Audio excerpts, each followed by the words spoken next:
Hey guys, welcome back to my channel. For those who don't know me, my name is Samson. I'm a new immigrant to Canada. I've been living in Vancouver for 10 months so far. 咁就歡迎翻到嚟我嘅 channel 啦。如果你唔知係邊個呢，咁我係 Samson 啦。咁我就已經住咗喺加拿大呢度咧，已經10個月啦。咁我就係身處喺溫哥華嘅。I live in Vancouver. So today I would like to talk about something that's kind of immigrant focused. So, uh, living in Vancouver, or just being an immigrant in general, you have a lot of ups and downs. Like you have some bumps on the road, and you kind of need to like tackle certain things that you wish you knew before you move here.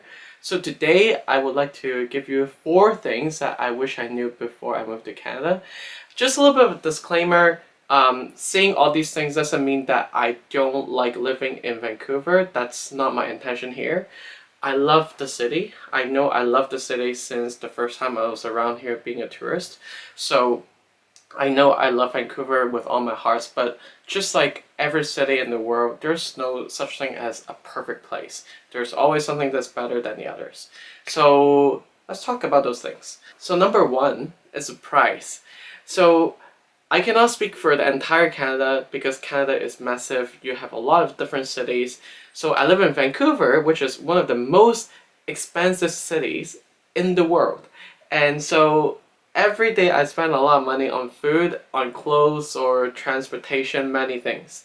咁咧我就住喺溫哥華啦，咁加拿大好大，但係住喺溫哥華咧就係全世界所有數亦都係貴嘅城市啦。The price is basically matching with Hong Kong, no matter when it comes down to rent or other things, like your clothes and your food. But honestly, like food and clothing, these 2 things I realized that they're way more expensive than Hong Kong. 咁就嘢食同埋買衫呢啲咁就其實真係都高過香港好多啦。So one time I went to H&M to buy a pair of sports shorts, and that time cost me $40。咁就有一次我去買一條運動短褲啦，咁就喺 H&M 度買，咁嗰次咧就使咗我40蚊加紙嘅，excluding PST 同 GST，咁就未計話個 PST 同埋 GST 喎，咁就其實係好多錢啦，it's a lot of money。But just keep in mind that living in Canada or at least in BC, you pay a high price, but like the quality of what you purchase, like what I mentioned in the previous video, you pay more, but what you get, the quality of it is relatively high. So when you get something, they don't break easily unless you buy them from what we call the dollar store. 咁除非你係去咗一啲我哋呢邊嘅 dollar store 啦，咁 dollar store 就有少少似香港啲10蚊店啦，你俾3、4蚊加紙，咁你就可能買到某啲嘢咁樣，可能有時我去買嗰啲洗潔精啊，或者啲洗碗碟啊啲咁嘅嘢咧，咁我都會去 dollar store 買，通常都唔會超過3、4蚊加紙咯。So for me, sometimes I drop by a dollar store to buy something that I don't really care the quality of it. Say like dishwashing detergent, I just purchased them from the dollar store, which is fine. Like it works perfectly, so I'm not spending. One time I remember I bought a bottle of dishwashing detergent from Safeway. That time I think cost me like $6, so it's quite expensive. It's almost like a double of what I paid last time. Like the last time I went to dollar store, one bottle of dishwashing detergent just cost me $3. So you see, it's like a difference. 咁就係啦，溫哥華好貴啦。Of course, price. Vancouver is very high, but if you're living in smaller cities, say like Calgary or Edmonton or Saskatchewan or Regina, like all these other smaller Canadian cities, the price obviously will be cheaper. 咁如果你睇呢邊片嘅你咧，你係住喺呢個嘅卡加里，又或者住喺呢個愛民頓，又或者住喺呢個 Saskatchewan 有 Regina 呢啲比較細啲嘅加拿大城市咧，咁當然個價錢唔會好似我咁住喺溫哥華咁高啦。咁呢個就係第一個 point。第二個 point 就係個 weather 個天氣啦。咁你而家見到呢間房咧，其實就好光猛啦，即係而家今日盡陽光普照啦。咁但係其實咧錄緊呢段片嘅時候咧，已經係踏入咗秋季㗎啦。咁我哋嘅秋季咧就係9月，呢段片係9月頭拍嘅。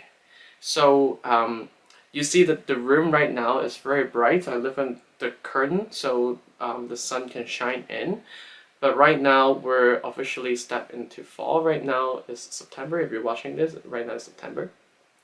So from here, um, the rain would come back.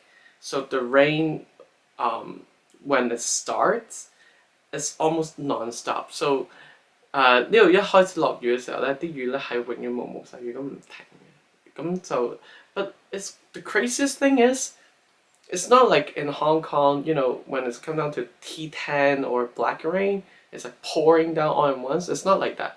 Here, it's just like this constant drizzling. But don't underestimate this kind of drizzling. 咁就唔好睇小咧佢呢啲咁毛細雨喎。So I arrived Canada last November. So that's when the drizzling started. So almost the entire November, it's just like this drizzling nonstop. And then guess what? At the end, we got a flood. 咁我哋咧上年11月我啱到埗啦，咁呢啲毛細雨咧落足成個月咧，竟然係可以落到水浸喎！可想而知其實個威力都幾大。Like you can see like just constant drizzling how powerful it can end it up.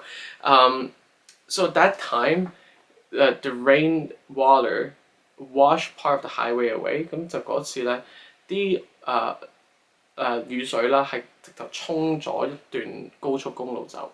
So it's that powerful. So like the weather is mild in Vancouver, but it's definitely the amount of rain is something that you need to brace yourself to adjust in.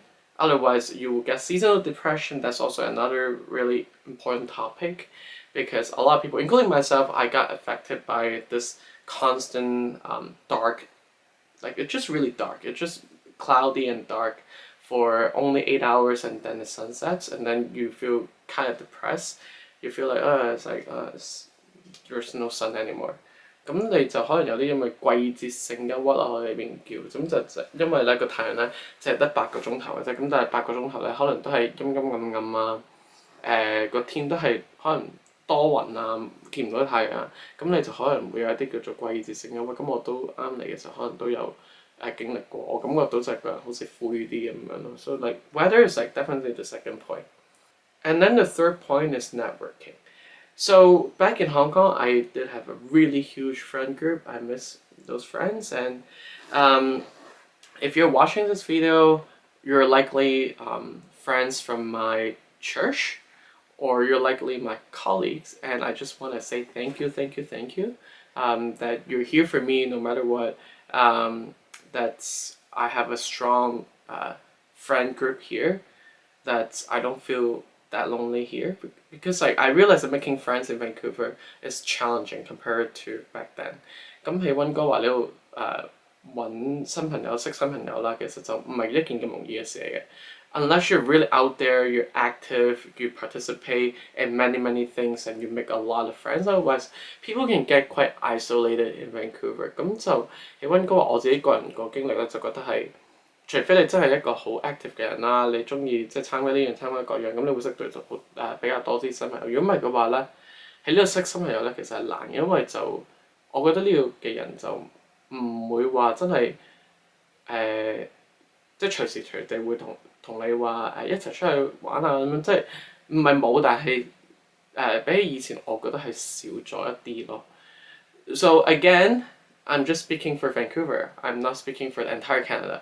I'm sure there are cities in Canada that are more friendly than Vancouver. Vancouver is just a tip of an entire massive piece of land of Canada. So maybe Toronto is more friendly than Vancouver. I don't know. I never live in Toronto, but seems like all the people I know from Toronto, they're quite friendly. So definitely I will explore Toronto one of the times next time, like see if I will make some new friends. Who knows?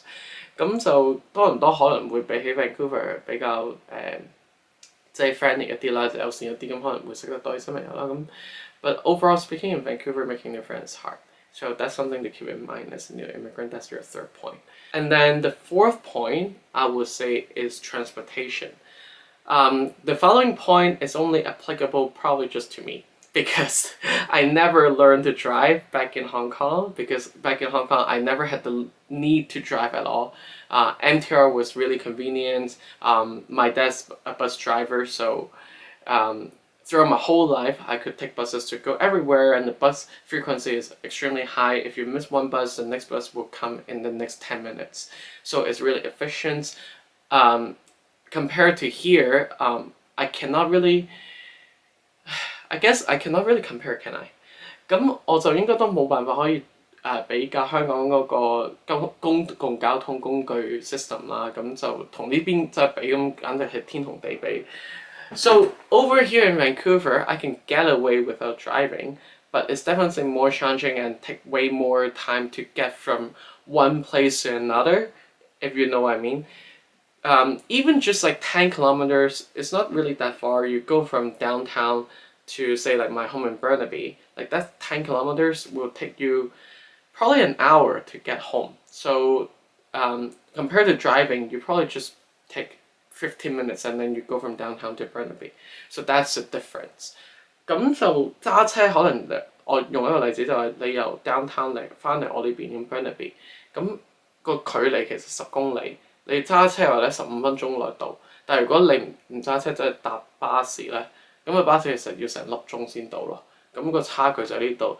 But again, we are good enough that I'm really grateful for the transit system, that we have sky trains, we have buses, and so like that's kind of the point that I like to talk a little bit more about. So SkyTrain is pretty efficient. It's almost same as MTR in Hong Kong. 咁就其實SkyTrain 咧就同香港地鐵差唔多啦。咁就其實就每幾分鐘一班 like couple minutes, and then you will have another train come. So you don't need to worry too much about waiting for the SkyTrain, but I would say buses would be the problem. So the bus frequency here is not as frequent as Hong Kong. If you miss one bus, the chances that you will need to wait for another 30 minutes for the next bus. 咁就好多時喺呢度，你走一班車或者下一班車可能已經講緊成半個鐘頭之後先一班。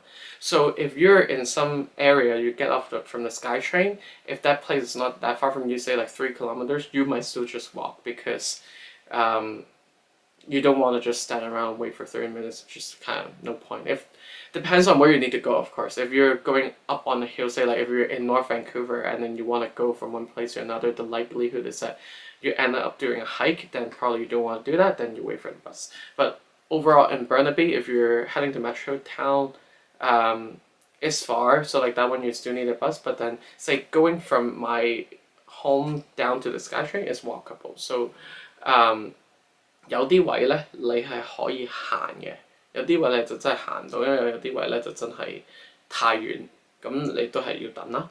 So that's like the struggle of being an immigrant who doesn't know how to drive. 咁就作為一個唔識揸車嘅新移民啦，咁個掙扎位就喺呢度。咁但係我都其實學緊車啦，咁就希望可以快啲考到個 N 牌。咁 N 牌咧就叫新手牌呢個。The novice license. If you're living in BC, then you know what I'm talking about. So like the novice license, from there I can buy a car. I can at least drive myself or one more passenger. But if you're full license, which will take you another 2 years after the novice license, from there then that's great. You can take all your families or friends like into your car, and that's not a problem anymore. 咁就呢個過程當然好長啦。It's a long process. But eventually, as an immigrant, not just to me, but if you're watching this video and if you don't know how to drive, you will get there too. But it just take a long time. And if you're living in Vancouver, congratulations. If you don't know how to drive, you will still survive. But for me, I have other mode of transportation too.